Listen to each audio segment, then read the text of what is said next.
दादाजी ने तुम्हारे लाइफटाइम डेवलपमेंट के लिए एक ब्यूटीफुल फीमेल सीईओ ढूंढी थी।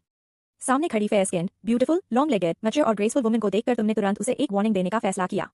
शादी के बाद हम दोनों अपनी अपनी लाइफ जिएंगे, कोई किसी के काम में इंटरफियर नहीं करेगा। जैसे ही उसने ये कहा, वहां मौजूद सभी लोग कुछ पल के लिए चुप हो गए और हैरानी से एक्सायन की तरफ देखने लगे। एक्सायन ने कहा, दीदी, अगर तुम उसे प्यार नहीं करती और फिर भी चूज कर रही हो तो मैं सच में उसे बहुत प्यार करती हूँ। जब तक तुम ये एक्सयूएन से डिवोर्स लेने को तैयार हो, कंडीशंस तुम अपनी मर्जी से रख सकती हो। उसकी बात सुनकर सब लोग हैरान रह गए। अभी कुछ देर पहले तक जिस सर्कल में बातें चल रही थी, माहौल पूरी तरह बदल चुका था। डीप इन्वेस्टिगेशन करने पर पता चला कि Shane Q high school graduation के बाद ही अब्रॉड चला गया था। इन सालों में वह ज्यादातर विदेश में ही रहा और बहुत कम वापस आया, जबकि तुम हमेशा देश में ही रहे, इसलिए तुम दोनों के बीच लगभग कोई कांटेक्ट नहीं था।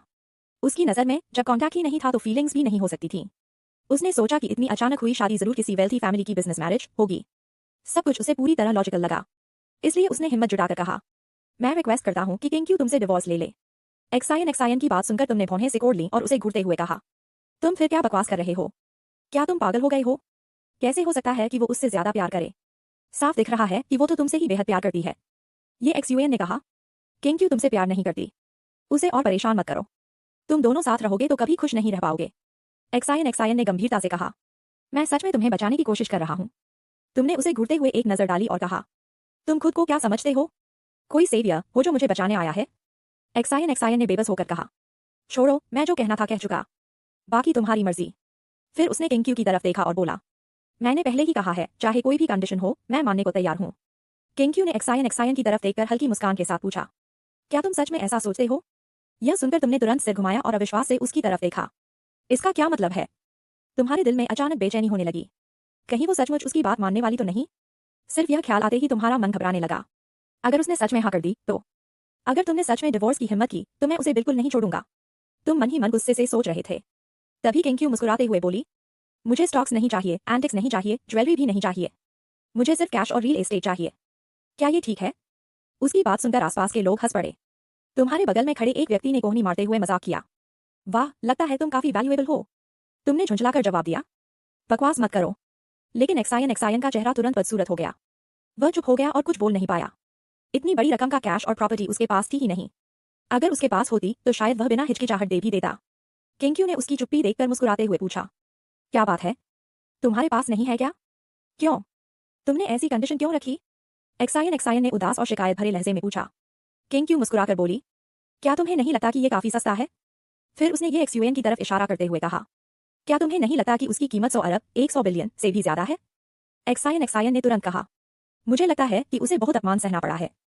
किंग क्यू, तुम ऐसा कैसे कह सकती हो? किसी इंसान की कीमत पैसे से कैसे लगाई जा सकती है?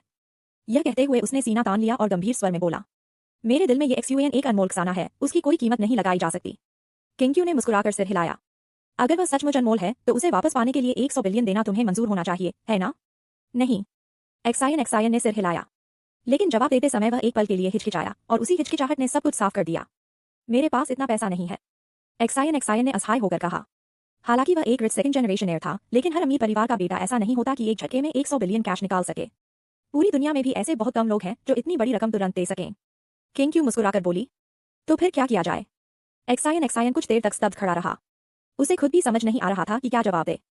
तब किंग क्यू ने हंसते हुए कहा, कोई बात नहीं, मैं तुम्हारा इंतजार कर सकती हूँ। तुम मेहनत करके पैसा कमाओ। जब 100 बिलियन कमा लो तब मेरे पास वापस आना। यह सुनते ही एक्सायन लगभग रोने की हालत में पहुंच गया। 100 बिलियन? उसे खुद अच्छी तरह पता था कि उसकी क्षमता कितनी है। इतनी बड़ी रकम कमाने में उसे कितने साल लगेंगे इसका अंदाजा भी नहीं था। शायद पूरी जिंदगी मेहनत करने पर भी वह उस स्तर तक न पहुंच पाए। उस पल उसे पहली बार महसूस हुआ कि कुछ फासले सिर्फ चाहने भर से पार नहीं किए जा सकते। वह खुद अच्छी तरह जानता था कि वह बस एक ऐसा रिचर था जो आराम से जिंदगी गुजार रहा था। उसमें बिजनेस करने की कोई खास प्रतिभा नहीं थी और न ही उसे लगता था कि वह बहुत बड़ा पैसा कमा पाएगा। लेकिन ये एक्सयूएन के लिए उसने मेहनत करने का फैसला कर लिया। एक्सायन ने गंभीरता से पूछा, जो आपने कहा क्या वो सच है? अगर मैं सचमुच 100 बिलियन कमा लूं तो क्या आप ये एक्सयूएन से डिवोर्स ले लेंगी? किंग क्यू ने मुस्कुराते हुए सिर हिलाया, हाँ, मैंने जो कहा वो सच है। मैं तुम्हारा इंतजार करूंगी। यह सुनकर एक्सायन तुरंत उत्साहित हो गया। उसने कमरे में मौजूद सभी लोगों की तरफ देखकर ऊंची आवाज में कहा, आप सब गवाह हैं। आज जो बात हुई है आप सबने सुनी है। बाकी लोग तो तमाशा देखने में ही मजा ले रहे थे। वे हंसते हुए सिर हिलाने लगे, हाँ हाँ, हम सब गवाह हैं। उनकी हंसी देखकर तुम्हारा मन किया कि सबको एक एक घूंसा जड़ दो। ये लोग साफ तौर पर मजा ले रहे थे और किसी को भी तुम्हारी स्थिति की परवाह नहीं थी। एक्सायन ने गंभीरता से सिर हिलाया, मैं जरूर मेहनत करूंगा। तभी किसी ने हंसते हुए मजाक किया, तो फिर जल्दी करना पड़ेगा। अगर 100 बिलियन कमाने में तुम्हें कई दशक लग गए, तब तक बॉस ये बूढ़े हो चुके होंगे। उस समय 100 बिलियन देकर उन्हें वापस खरीदने का क्या फायदा होगा। उसकी बात सुनकर तुमने तुरंत फ्रूट प्लैटर से एक फल उठाया और उसकी तरफ फेंक दिया। तुम ही बूढ़े हो जाओगे। वह लड़का हंसते हुए फल पकड़ लिया और एक कौर खाकर बोला, वाह बड़ा स्वीट है। फिर उसने शरारती अंदाज में कहा, क्या ये फ्यूचर 100 बिलियन यंग मास्टर के हाथ से आया है? सच में बहुत मीठा है। यह सुनते ही कमरे में फिर से हंसी गूंज उठी। किसी ने मजाक उड़ाते हुए कहा, अरे अब तो इस फल की वैल्यू भी बढ़ गई है। आखिर इसे फ्यूचर 100 बिलियन यंग मास्टर ने फेंका है। पूरा माहौल हंसी मजाक से भर गया, जबकि तुम बस उन्हें घूरते रह गए। एक्सायन ने गंभीरता से कहा, मुझे फिक्र नहीं पड़ता कि ये एक्सयूएन बूढ़े होंगे या नहीं, या फिर कितने साल बीत जाए। मैं हमेशा उन्हें पसंद करूंगा। यह सुनकर तुमने ठंडी हंसी हंसी। उसकी बात ऐसे लग रही थी जैसे सिर्फ ये एक्सयूएन ही बूढ़े और बदसूरत होंगे, जबकि बाकी सब लोग हमेशा जवान और खूबसूरत बने रहेंगे। तभी बगल से किसी ने हंसते हुए एक्सायन से कहा, अरे अगर कभी तुम्हें नहीं चाहिए हो तो बस एक शब्द कह देना।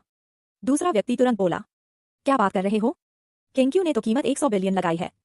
मैं तुम्हें स्पेशल डिस्काउंट देता हूँ, 50 बिलियन में डील पक्की। यह सुनते ही एक और आदमी हंस पड़ा। अगर ऐसा है तो मैं फिर 5 बिलियन में बिल लगाता हूँ।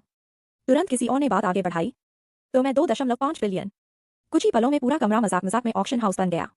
सब लोग जानबूझकर कीमतें लगाकर शोर मचा रहे थे और माहौल पूरी तरह हंसी मजाक से भर गया था। मीनवाइल तुम उन्हें देखते हुए बस और ज्यादा चिढ़ते जा रहे थे। 1.25 बिलियन। मैं 600 मिलियन देता हूँ। अरे मैं तो बड़ा दिलवाला हूँ, 200 मिलियन फाइनल ऑफर। लोग एक के बाद एक मजाकिया बिड्स लगाते रहे। कमरे में हर तरफ हंसी मजाक का माहौल था। एक्सायन पूरी तरह बेबस हो गया। उसे महसूस हो रहा था कि ये लोग उसकी तकलीफ पर ही अपना एंटरटेनमेंट बना रहे हैं। उन्हें देखकर तुम्हारे मन में और भी तिरस्कार भर गया। जरा इन्हें देखो, कितने बेकार लोग हैं। आखिरकार देर रात तक मस्ती और हंसी मजाक चलता रहा, फिर गैदरिंग खत्म हुई। एक्सायन रात होते ही चला गया। एक वजह तो ये थी कि वह तुम्हें और केंक्यू को साथ नहीं देखना चाहता था, और दूसरी वजह यह थी कि वह रातों रात घर जाकर पैसा कमाने का कोई तरीका सोचने वाला था। तुम और केंक्यू भी घर लौट आए। घर में घुसते ही तुम अपने मन की बात रोक नहीं पाए और सीधे पूछ बैठे, तो तुम सच में 100 बिलियन लेकर मुझे एक्सायन को बेच दोगी? इस पूरी घटना की वजह से तुम्हारा मूड सारी रात खराब रहा था। केंक्यू मुस्कुराई और मजाकिया अंदाज में पूछने लगी, क्या हुआ? तुम्हें लगता है कि मैंने कीमत बहुत कम रख दी? या फिर तुम्हें लगता है कि तुम्हारी कीमत 100 बिलियन से भी ज्यादा है?